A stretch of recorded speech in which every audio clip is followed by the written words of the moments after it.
Assalamualaikum warahmatullahi wabarakatuh. Salam literasi.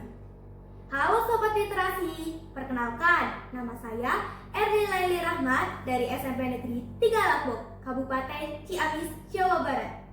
Hadirnya saya di sini bukan hanya untuk bertutur, tetapi untuk mengajak kalian semua melihat dunia dari sisi yang berbeda.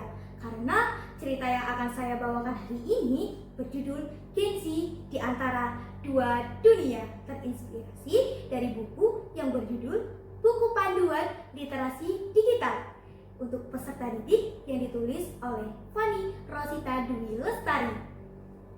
Teman-teman, pernahkah kalian bangun tidur lalu yang pertama dicari bukan air wudhu, bukan sarapan, tetapi ponsel?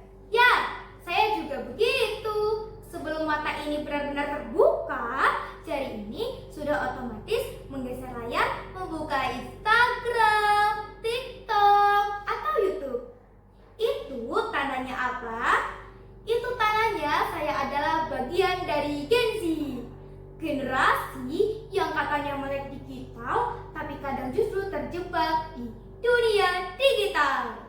Kita hidup di masa ketika scroll lebih cepat daripada berpikir, share lebih mudah daripada memahami, dan like lebih berharga daripada apresiasi dunia nyata. Namun, disinilah menariknya. Di balik semua itu, generasi kita memiliki kekuatan yang besar, yaitu literasi digital. Tapi tunggu dulu, literasi digital itu apa sih? Apakah hanya sekedar memposting, mengedit, dan menghubungi teman? Atau hanya tahu tren yang sedang viral? Tentu tidak.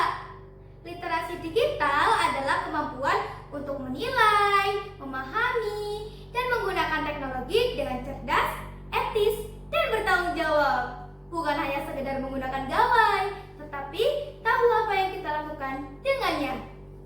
Saya punya teman, sebut saja namanya Kevin. Suatu hari Kevin sangat senang karena videonya di TikTok tiba-tiba viral dengan jutaan penonton. Sayangnya video itu adalah potongan milik orang lain yang diubah tanpa izin. Ketika pemilik aslinya tahu, Kevin justru mendapat hujatan di kolom komentar. Dari situ saya tahu di dunia digital populer belum tentu benar dan viral belum tentu baik. Literasi digital berarti kita mampu menyaring yang palsu, menghargai yang nyata, dan berpikir sebelum membagikan sesuatu. Dan perlu diingat, di dunia nyata kita masih perlu belajar menjaga sopan santun, etika, dan empati, walaupun kita tumbuh di era Gen Z. Namun, jangan salah, generasi kita juga punya potensi luar biasa. Dengan literasi digital yang baik, kita bisa menciptakan perubahan besar. Buku ini mengatakan kita bisa menggunakan media sosial bukan hanya untuk hiburan, tetapi untuk edukasi, edukatif, dan kolaborasi sebagai sumber belajar.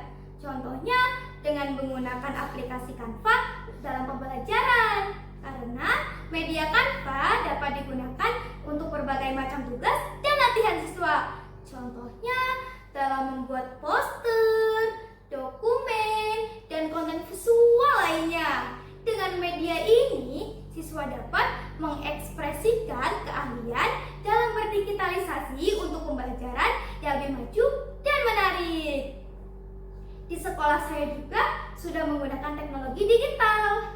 Contohnya dengan absensi digital yang menggunakan kode QR. Absensi digital ini berfungsi untuk merekam kehadiran dan kepulangan siswa. Selain itu, absensi digital juga digunakan untuk kegiatan keagamaan di sekolah.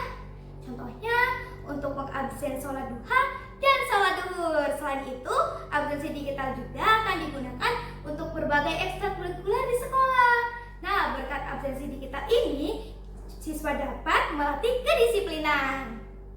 Teman-teman, literasi digital bukan hanya kemampuan teknis, ia adalah kemampuan kedewasaan berpikir. Sebab di balik setiap klik ada pilihan moral, di balik setiap unggahan ada tanggung jawab sosial, dan di balik setiap layar ada kita yang menentukan arah masa depan dunia digital.